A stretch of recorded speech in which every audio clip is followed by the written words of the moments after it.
Hello students, कैसे हैं आप सब। उम्मीद है सभी अच्छे होंगे। तो जैसा कि आपको पता है कि मैं केमिकल काइनेटिक रासायनिक बलगतिकी चैप्टर पढ़ा रहा हूं। उसमें जो टॉपिक है अब वो है समाकलित वेग विधि है, समाकलित वेग इक्वेशंस हैं जो हमें पढ़नी है आज। तो आपने जो कोटि होगी वो मैंने अभी पढ़ा दी थी नेक्स्ट लेक्चर में। जो कोटि थी अभिक्रियाई कोटि लिखना मैंने बता दिया था, कोटि को लिखना बता दिया था। तो बस कोटि कोटि के आधार पर समाकलित वेग समीकरण है उनको देखेंगे। तो फर्स्ट देखेंगे शून्य कोटि की अभिक्रिया के लिए।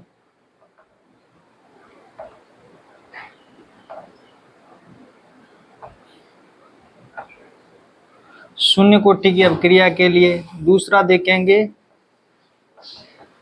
देखेंगे प्रथम कोटि की अभिक्रिया के लिए।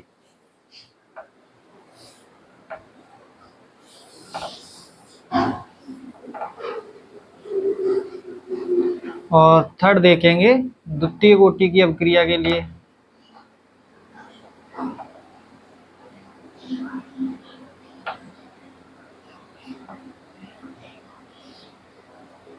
ये तीनों जो हैं, इन तीनों के बारे में देखेंगे। जो शून्य कोटि की अभिक्रिया है उसके लिए जो वेग समीकरण है, जो समाकलित वेग समीकरण है वो अलग होगा। प्रथम कोटि अभिक्रिया के लिए वेग समीकरण, समाकलित वेग समीकरण अलग होगा और इसके लिए भी अलग होगा। तो फर्स्ट ऑफ ऑल मैंने आपको रेट लिखना सिखाया था। जो रेट इक्वल्स टू वेग इक्वल्स टू क्या होता है, वेग इक्वल्स टू होता है के होता है एन, जो रिएक्टेंट है उसकी सांद्रता होती है, रिएक्टेंट है उसकी सांद्रता होती है। अगर जीरो कोटि की है तो इसका मतलब क्या है, पावर क्या आएगी, जीरो आएगी। ठीक है। अगर वेग इक्वल्स टू प्रथम कोटि के लिए मैं पूछूं तो वेग इक्वल्स टू के आर की पावर कितना लिखना है, 1 लिखना है, क्योंकि प्रथम कोटि की है इसीलिए 1 लिख दिया है। और वेग इक्वल्स टू के रेट की पावर आर की पावर, सांद्रता की पावर कितनी है, 2, क्योंकि ये द्वितीय कोटि की अभिक्रिया है। ये सारी चीजें आपको समझ में आ गई होंगी। ये चीजें मैंने कैसे लिखी है, जस्ट इससे पहले वाले लेक्चर में मैंने आपको कोटि लिखना सिखाया था। तो जो अभिक्रिया की कोटि है उसी के आधार पर वेग समीकरण है उसको लिखते हैं। जो वेग समीकरण है कुछ ऐसे लिखते हैं। बस मैंने क्या लिखा है, जो जीरो कोटि की है, जीरो कोटि की है उसके ऊपर घात जीरो लगा दी है, प्रथम कोटि की है उसके ऊपर 1 लगा दी है, द्वितीय कोटि की है तो उसके ऊपर 2 लगा दी है। बाकी का ये सब आप इससे पहले वाले लेक्चर में पढ़ चुके हो। तो चलो आगे बढ़ते हैं। आगे हम पहले पढ़ते हैं क्या, शून्य कोटि की अभिक्रिया। जो शून्य कोटि की अभिक्रिया है उसके बारे में पढ़ेंगे, फिर प्रथम कोटि की पढ़ेंगे, फिर द्वितीय कोटि की करेंगे। तो चलो स्टार्ट करते हैं। इस सबको इरेज कर देते हैं। आप इसको पहले नोट डाउन कर लो, फिर बाद में इरेज कर देते हैं।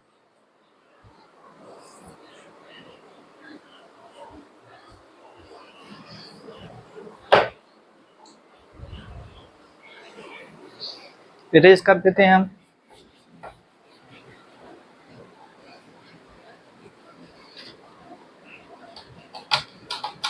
तो प्रथम कोटि की अभिक्रिया को देखते हैं, शून्य कोटि की अभिक्रिया को देखते हैं। तो जो शून्य कोटि की अभिक्रिया है उसके लिए वेग क्या लिखेंगे, जो रेट लिखेंगे वो कैसे लिखेंगे, रेट इक्वल टू लिखेंगे के आर की पावर 0। ये आपको लिखने आता है, बट मैं आपको इससे पहले कुछ दिखाना चाहता हूँ। इसकी परिभाषा क्या होती है, जो शून्य कोटि की अभिक्रिया है उसे क्या कहते हैं। तो इससे कहते हैं वे अभिक्रियाएं जिनकी अभिकारक की सांद्रता की घात क्या हो, शून्य हो। क्या हो, शून्य हो। मैंने अभी लिखा था कि वे अभिक्रियाएं, लिख लेते हैं, वे अभिक्रियाएं जिनके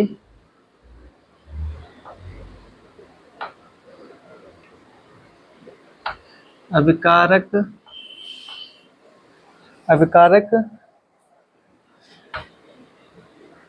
की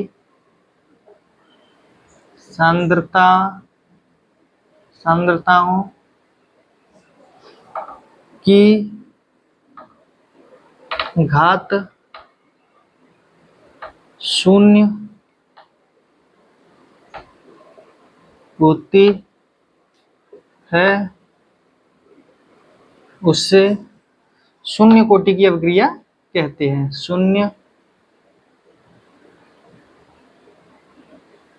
कोटि की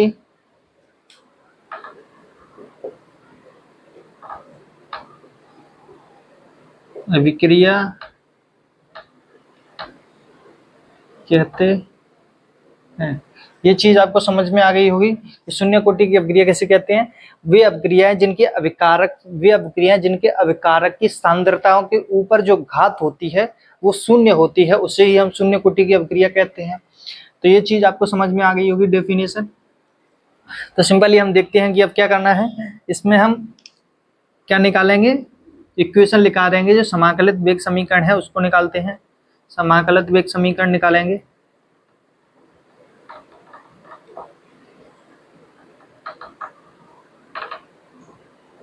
समीकरण निकालना स्टार्ट कर सकते हैं। इसको ही हम डेरिवेशन कहते हैं, तो इसको आप डेरिवेशन करते हैं। तो फर्स्ट ऑफ ऑल कोई रिएक्शन है वो हो रही है, जैसे कि कोई रिएक्टेंट है, रिएक्टेंट से क्या बन रहा है, प्रोडक्ट बन रहा है। P क्या है, प्रोडक्ट, R क्या है, रिएक्टेंट से क्या बन रहा है, प्रोडक्ट बन रहा है। तो माना कि टाइम इक्वल्स टू 0 पर जो रिएक्टेंट होगा वो कितना होगा, शुद्ध रिएक्टेंट होगा। तो मतलब क्या है, क्या होगा, R0 होगा। क्या होगा, R0 होगा। और जो प्रोडक्ट होगा वो कितना होगा, 0 होगा। अगर T इक्वल्स टू, हमने T टाइम मान लिया, मतलब टाइम T पर जो रेट होगी वो कितनी हो जाएगी, सॉरी R की सांद्रता कितनी हो जाएगी, RT हो जाएगी, और इसकी सांद्रता कितनी हो जाएगी, X हो जाएगी। माना कि X प्रोडक्ट बन चुका है। ये चीज आपको समझ में आ गई होगी कि जो प्रारंभिक T इक्वल्स टू 0 है, T इक्वल्स टू 0 है, मतलब कि जो अभिक्रिया है वो प्रारंभ ही नहीं हुई है। तो इसका मतलब क्या है, जो प्रारंभिक अभिक्रिया की सांद्रता है वो क्या है, R0 है। जो पहले रिएक्टेंट थे वही है। तो प्रोडक्ट क्या बनेगा, 0 बनेगा। प्रोडक्ट अभी रिएक्शन स्टार्ट ही नहीं हुई है, तो इसका मतलब क्या है, प्रोडक्ट 0 है। इसी प्रकार T equals to time T पर जो रेट है वो RT है, सॉरी सांद्रता है रिएक्टेंट की वो RT है, और प्रोडक्ट कितना बन गया है, X बन गया है। तो ये चीज आपको समझ में आ गई होगी। तो सिंपली आप इसको क्या लिखना है, आप इसका क्या लिखना है, वेग लिखना है। जो अभिक्रिया का वेग, किसी अभिक्रिया का वेग कैसे लिखते हैं, तो वेग इक्वल्स टू लिखते हैं के आर, रिएक्टेंट क्या है, जी है, तो इसकी घात कितनी लिखेंगे, 0 लिखेंगे। 0 क्यों लिखेंगे, क्योंकि ये शून्य कोटि की अभिक्रिया है। ठीक है, ये आपको समझ में आ गया होगा।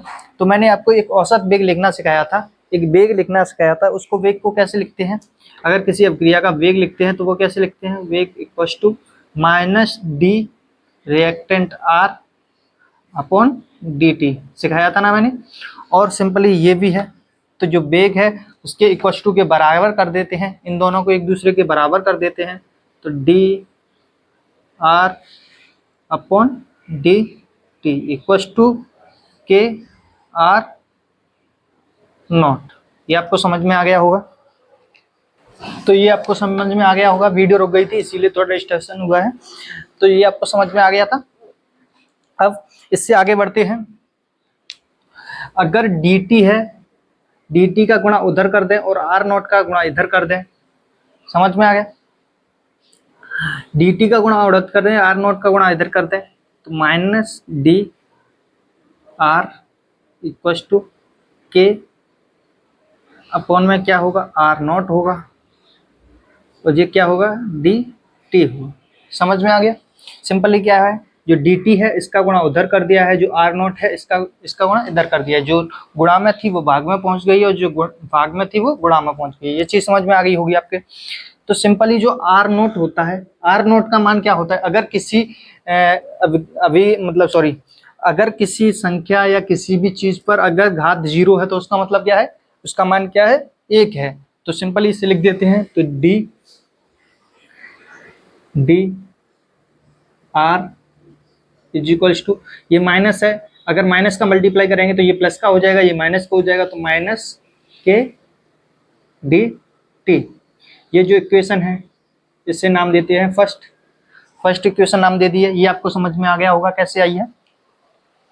बस सिंपली अब आगे बढ़ते हैं। इस सभी को नोट डाउन कर लो, क्योंकि मैं इरेज करने वाला हूं।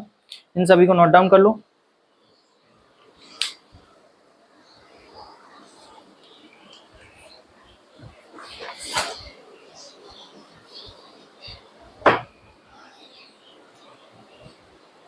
कर लिया होगा नोट डाउन, तो आगे बढ़ते हैं। इतना इरेज कर दिया है मैंने, बाकी का आगे समझना है। तो ये जो फर्स्ट इक्वेशन है उसका हम क्या करेंगे, समाकलन करेंगे। क्या करेंगे, समाकलन करेंगे। अगर किसी को समाकलन समझ में नहीं आए तो मेरे में कमेंट कर सकता है, मैं कमेंट का रिप्लाई जरूर दूंगा और आपके लिए एक प्रॉपर वीडियो भी बना दूंगा समाकलन के लिए। तो ये समाकलन और अवकलन समझाने के लिए। तो डी आर है, उसका क्या करना है, समाकलन करना है। इसका भी समाकलन करते हैं। जो माइनस के है वो क्या है, कांस्टेंट है, तो के माइनस बाहर आ गया और डी टी का समाकलन करते हैं। ये चीज आपको समझ में आ गई होगी। तो ये जो चिन्ह है, ये जो चिन्ह है वो समाकलन का चिन्ह है। तो सिंपली अब जो इसका समाकलन करेंगे तो क्या आएगा, आर आएगा इज इक्वल टू, ये माइनस के तो बाहर है।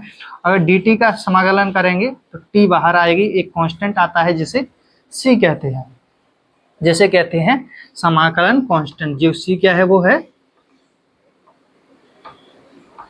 समाकलन स्थिरांक। क्या है, समाकलन स्थिरांक है। तो ये चीज आपको समझ में आ गई होगी कि जो सी है वो क्या है, समाकलन स्थिरांक है।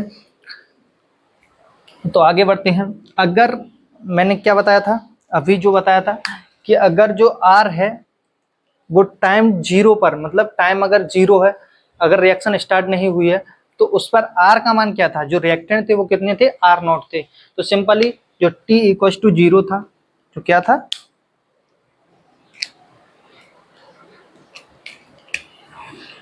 जो टी इक्वल टू जीरो था उस पर आर का मान कितना था, आर का मान था आर नॉट।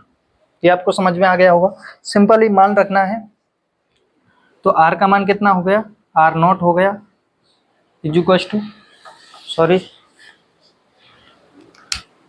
तो आर का मान है कितना हो गया, आर नॉट हो गया इज इक्वल टू, ये के टी है, अगर जीरो का मल्टीप्लाई करेंगे तो ये पूरा जीरो हो जाएगा, तो ये जीरो हो जाएगा, इसे लिखो या मत लिखो, तो इक्वल टू सी हो जाएगा। ये क्या हो गया, सी, सी इक्वल टू कितना हो गया, सी इक्वल टू कितना हो गया, आर नॉट हो गया।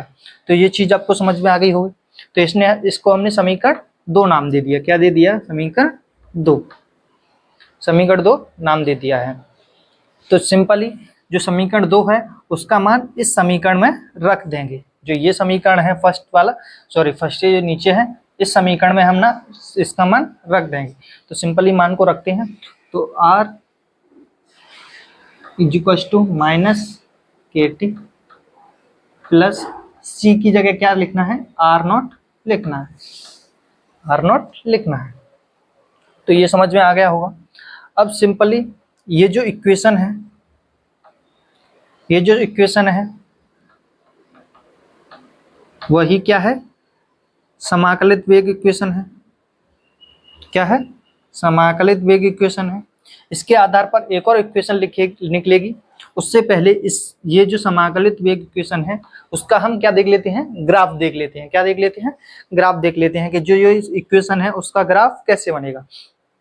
तो इसका ग्राफ बनाते हैं, बाकी का ये सब देख लो, नोट डाउन कर लो, हम इरेज करते हैं।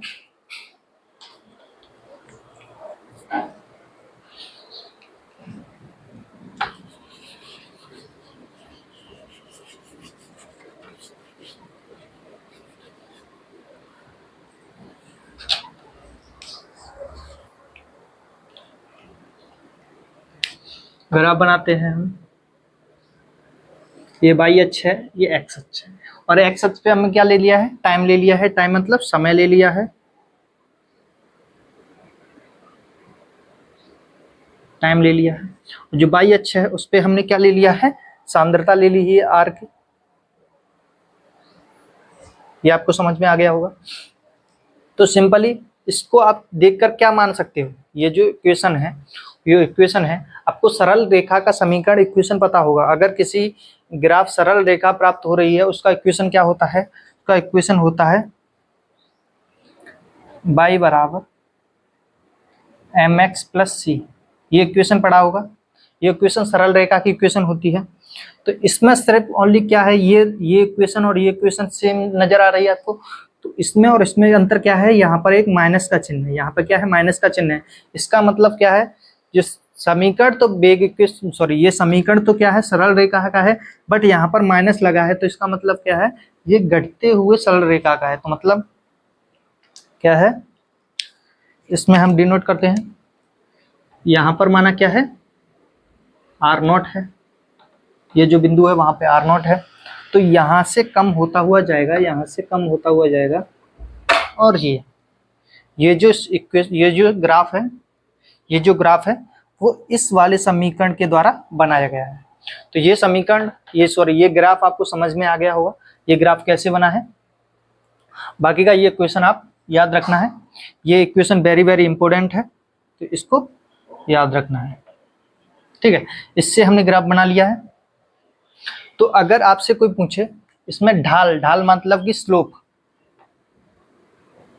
स्लोप कितना है, स्लोप कितना है, जे m का मान किसके इक्वल टू है, माइनस के तो इसका मतलब क्या है, माइनस के है इसकी ढाल, क्या है, माइनस के इसकी ढाल है।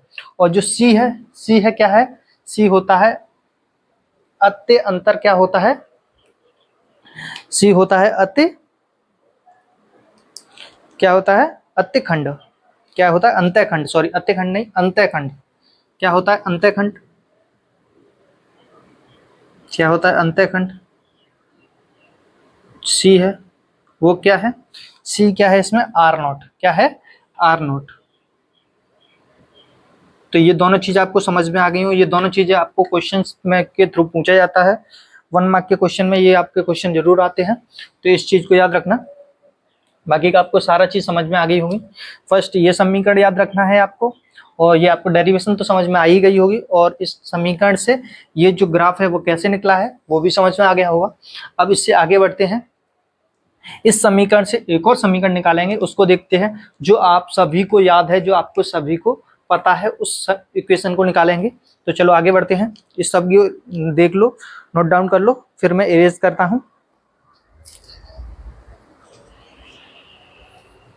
नोट डाउन कर लिया होगा, इरेज कर देता हूं मैं, तो यहां से करता हूं मैं इरेज।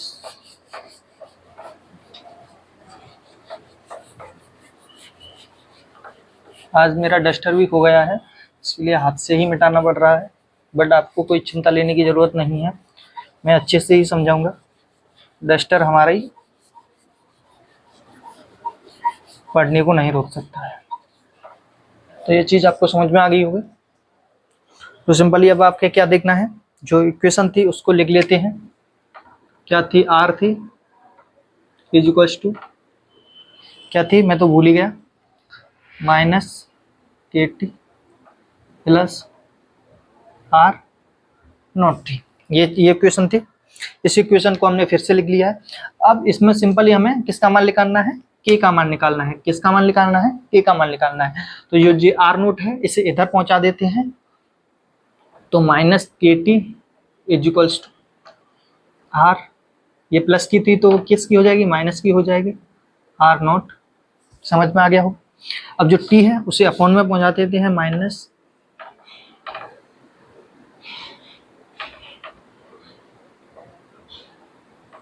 Upon T, simply. ये माइनस है उसका अगर मल्टीप्लाई करेंगे इसमें, इस माइनस को उठाने के लिए हम इसमें मल्टीप्लाई करेंगे, तो जो माइनस की है वो प्लस की हो जाएगी, जो प्लस की है वो माइनस की हो जाएगी। तो सिंपली आपको क्या लिखना है, आर के equal to R naught minus R, ये अपॉन में टी है। ये इक्वेशन आपको समझ में आ गई हो। अब इसमें क्या लिखा है, इसमें लिखा है जो आर नोट है, आर नोट क्या थी, जो प्रारंभिक सांद्रता थी उसका मान था आर नोट। आर नोट क्या थी, प्रारंभिक सांद्रता टी बराबर 0 पर आर नोट थी, और जो टी बराबर टी पर थी उसका मान क्या था, आर था, क्या था, आर था। तो जो प्रोडक्ट क्या बना था, एक्स बने थे, प्रोडक्ट एक्स बने थे, याद आ रहा है आपको सभी को। जो टाइम बराबर 0 पे था वो आर नोट था, और जो टी बराबर टी पर था वो आर था।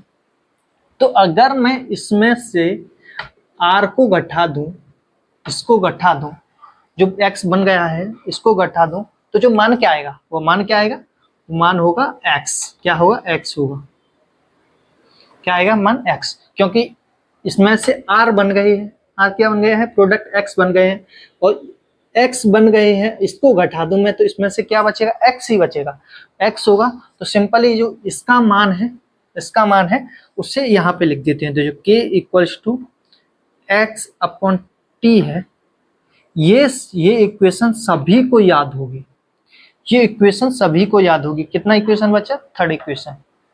ये इक्वेशन सभी को याद होगी, यही इक्वेशन आप सभी ने रटी होगी जीरो नियम, वो सॉरी जीरो कोटि की अभिक्रिया के लिए यही इक्वेशन रटी होगी। तो ये इक्वेशन आपकी निकल के आ चुकी है k equals to X upon T. तो इसको नोट डाउन कर लो, बाकी का आगे देखते हैं। आगे क्या देखेंगे? अर्ध आयु काल। क्या अर्ध आयु काल?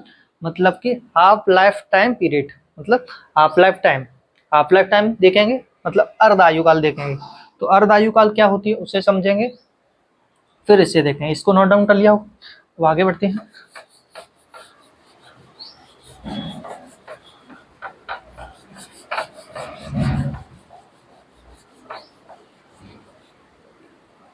हाँ, तो अब देखते हैं अर्ध आयु काल। क्या देखते हैं? अर्ध आयु काल।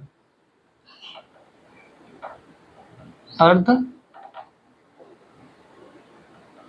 आयु काल। फर्स्ट ऑफ ऑल अर्ध आयु काल आपको समझना होगा। अर्ध आयु काल क्या होता है? वह समय, अर्ध आयु काल को समझा रहे हैं हम, वह समय जिस पर रिएक्टेंट होते हैं, जो अभिकर्मक होते हैं, उसका मान आधा हो जाए। समझ में आए? वह समय जिस पर अभिकर्मक का मान आधा हो जाए, उससे ही हम क्या कहते हैं? अर्ध आयु काल कहते हैं। जैसे कि कोई रिएक्टेंट है R, सॉरी यहाँ पे T लिखते हैं, यहाँ पर R लिखते हैं। अगर T 10 मिनट पर रिएक्टेंट है 5 मोल लीटर इनवर्स है, मतलब कि 10 मिनट पर रिएक्टेंट इतने हैं, ठीक है। और अगर मैं बताऊं कि जो 7 मिनट है, 7 मिनट पर रिएक्टेंट का मान है, जो रिएक्टेंट का मान है वो कितना बचा? 3 मोल लीटर इनवर्स होता, ठीक है। और अगर मैं बोलूं 6 मिनट पर रिएक्टेंट का मान कितना है? 2.5 मोल लीटर इनवर्स। ये चीज आपको समझ में आती होगी। जो टाइम, सॉरी 0 मिनट, ये 6 है, ये 7 है, ठीक है। मैंने वो अभी उल्टा बता दिया था, जस्ट इसको दोबारा से समझना है कि अगर टाइम बराबर 0 है, उस पर रिएक्टेंट जो अभिक्रिया टाइम बराबर 0 है, तो इसका मतलब क्या है? अभिक्रिया प्रारंभ ही नहीं हुई है। तो प्रारंभ नहीं हुई है तो उस पर रिएक्टेंट का मान था, जो क्या था? 5 था। रिएक्टेंट का मान कितना था? 5 था। और उसको हमने रिएक्शन को 6 मिनट बाद देखा, तो उसमें जो रिएक्टेंट थे, जो अभिकर्मक थे, वो कितने बचे? 3 मोल बचे, 3 मोल लीटर इनवर्स बचे। फिर हमने 7 मिनट बाद देखा तो रिएक्टेंटों का मान 2.5 मोल लीटर इनवर्स होता, 2.5 मोल लीटर इनवर्स होता। तो इसका मतलब क्या था? जो प्रारंभ में अभिकर्मकों की सांद्रता थी, वो कितने टाइम बाद अभिकर्मकों की सांद्रता आधी हो जाती है, उसी टाइम को हम क्या कहते हैं? अर्ध आयुकाल कहते हैं। तो इसके लिए अर्ध आयुकाल क्या है? 7 मिनट है। तो ये चीज आपको समझ में आ गई होगी। तो अर्ध आयुकाल की आप सिंपली हम डेफिनेशन लिख लेते हैं, इसको समझ में आ गया होगा।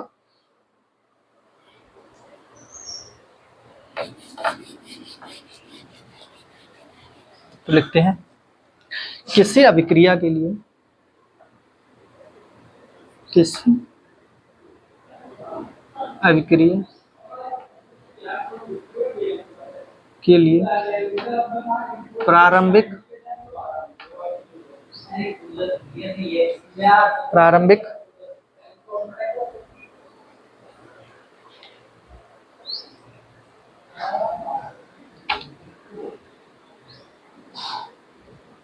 सांद्रता, किसी अभिक्रिया के लिए प्रारंभिक सांद्रता की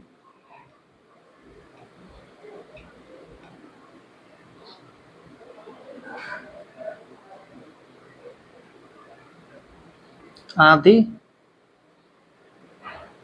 सांद्रता जिस समय पर बचती है उस समय को अभिक्रिया का अर्ध आयुकाल कहते हैं। उस समय को क्या कहते हैं? अभिक्रिया का अर्ध आयुकाल कहते हैं। तो ये चीज समझ में आ गई होगी कि जो प्रारंभ में सांद्रता थी वो किसी टाइम के बाद उसकी सांद्रता आधी रह गई, उसे ही क्या कहेंगे हम? उस टाइम को ही क्या कहेंगे? अर्ध आयुकाल कहेंगे। तो ये चीज आपको समझ में आ गई होगी, डेफिनेशन आपको समझ में आ गई होगी। नोट डाउन साथ ही साथ करते जाना। तो इसका मतलब क्या है? जो टाइम था t equal to T half अर्ध आयुकाल, और जो रिएक्टेंट थे, जो अभिकर्मक थे, सॉरी R लिखा था हमने, R था, वो कितना हो गया? R प्रारंभ में कितने थे? R0 थे, और अर्ध आयुकाल के बाद कितना बचा? आधे बचे। कितने बचे? आधे बचे। तो सिंपली आपको क्या करना है? आपको मान लिखना है। तो अभी मैंने क्या लिखा था? मैं यार फॉर्मूला ही भूल गया। क्या लिखा था? x अपॉन टी लिखा था। के का मान x अपॉन टी लिखा था। क्या लिखा था? तो सिंपली क्या लिखना है? जो x था, x क्या था? x था वो R0 था। क्या था? R0 था। क्या था? R0 था। अभी मैंने लिखा था ना R माइनस R0 किया था, तो इसका मतलब x था। ठीक, अगर R0 माइनस R था, है ना, x बचा था, तो सिंपली जो x है वो क्या है? R0 है। तो R0 के सिंपली मान रख देंगे इसमें, सिंपली मान रखते हैं इस सूत्र में। तो t को क्या लिखेंगे? t को लिखेंगे 1/2, जो k है ये इधर आ जाएगा, तो R0 अपॉन 2, जो k है जो इधर आ जाएगा, तो k। तो ये जो फॉर्मूला है वो बहुत बहुत बहुत बहुत इम्पोर्टेंट है आपके लिए अर्धायुकाल का। इस पे बेस्ड बहुत सारे क्वेश्चन आते हैं। और एक और रिलेशन है जो आपसे डायरेक्टली एग्जाम में पूछा जाता है। जो अभिक्रिया का अर्ध आयुकाल है वो समानुपाती होता है प्रारंभिक